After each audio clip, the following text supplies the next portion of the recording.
Spherical mirrors. Spherical mirrors are mirrors whose reflecting surface is a part of a sphere. Like if you see in this figure, this is a spherical mirror, and a mirror always has two surfaces. One is a reflecting surface and one is a polished surface. Now for this spherical mirror is a part of a sphere,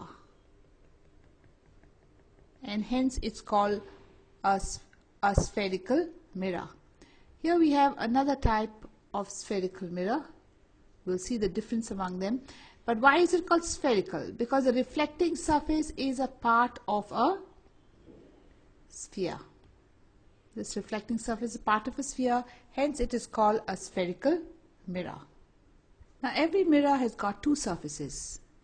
In this mirror, the inner surface is reflecting. This inner one is reflecting, while the other is polished, and it is a non-reflecting surface. This mirror is called a concave mirror because you can see the reflecting part, this reflecting surface is like a cave. It's curved inwards.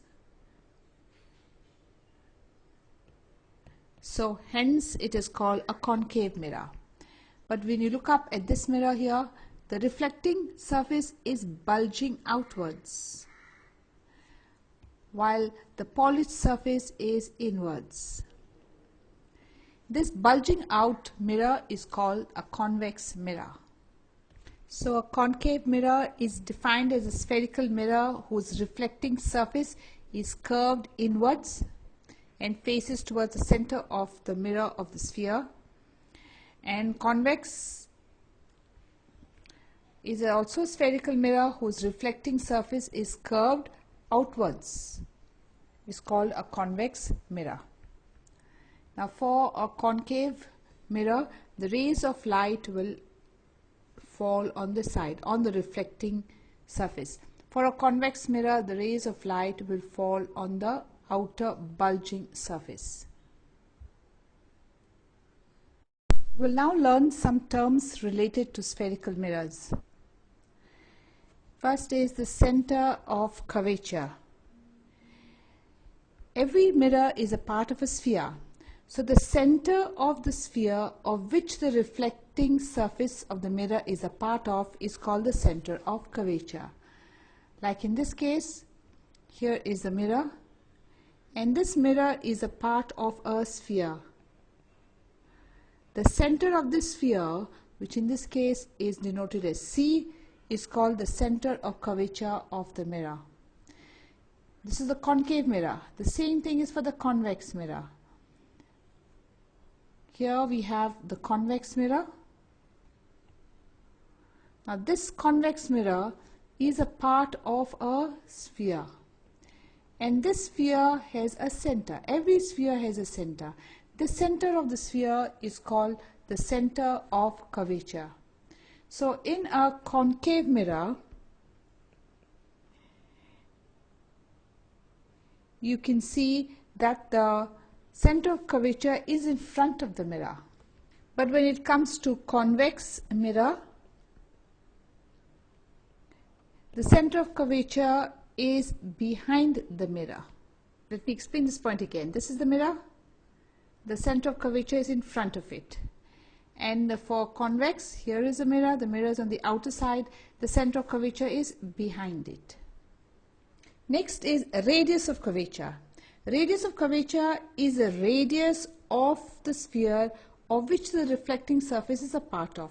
We saw that this reflecting surface is a part of a sphere, and this radius of this sphere is called radius of curvature. Like this is called the radius of curvature, R.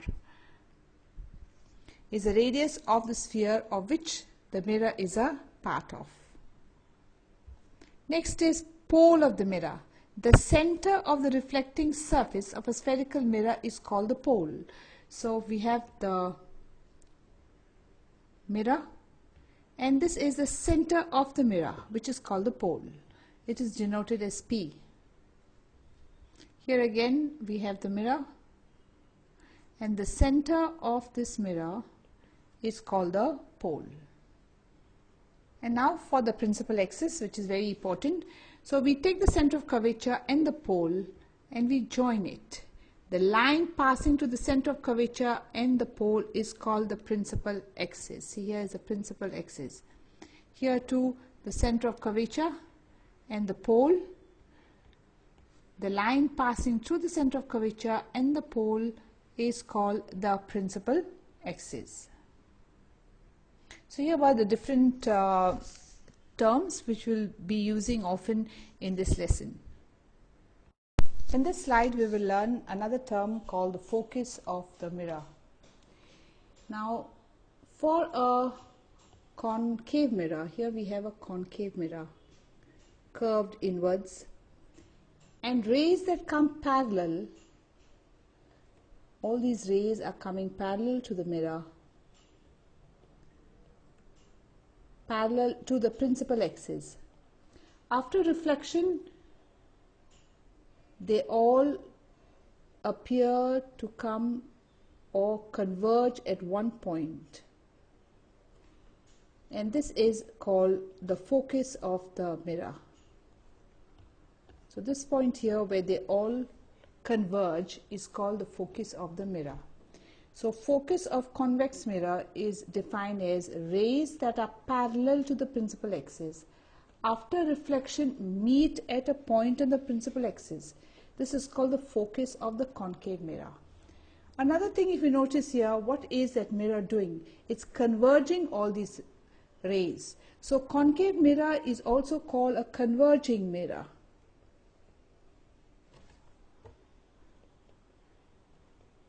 It's also called a converging mirror. And there are many applications because it is a converging mirror. Now here we have the convex mirror, which is bulging outwards.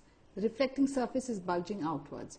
And the rays that are parallel, here these rays are parallel. Parallel to what? Parallel to the principal axis.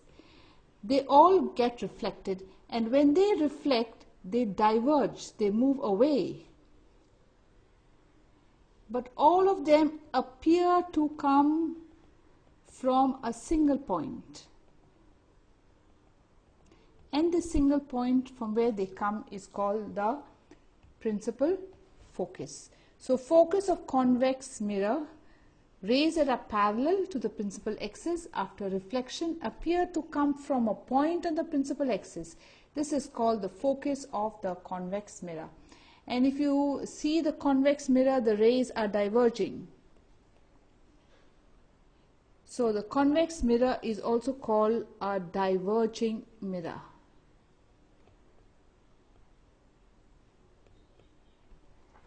Here, if you notice, see, all the rays are moving away from the mirror.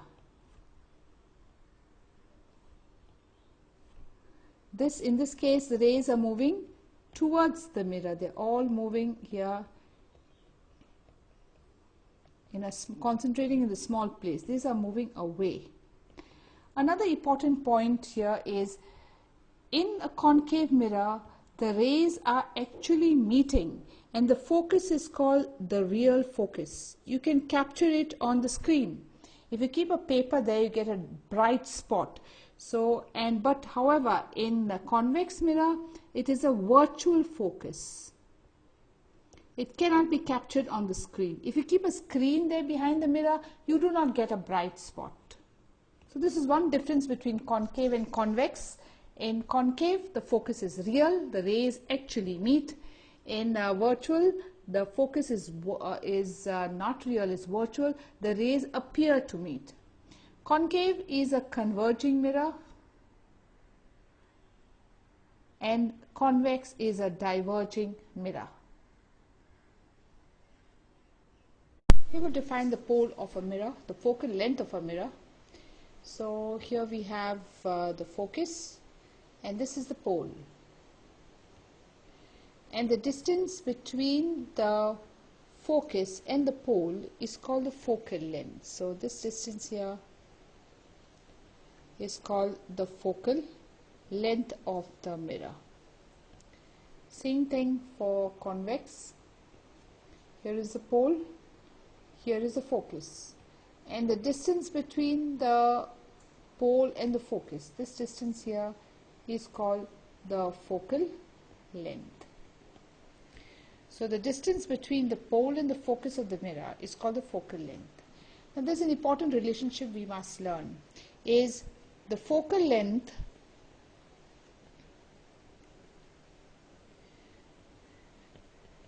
is always equal to radius of curvature divided by 2.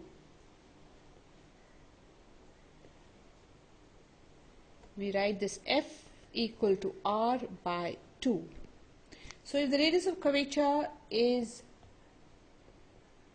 20 centimeter, the focal length will be 10 centimeter, half of it. So it's halfway. So if this is the focal, so here maybe the center of curvature would be here, and this would be equal to this. It is focus is halfway to the pole. So it's an important relationship that focal length is radius of curvature divided by 2, f equal to r by 2.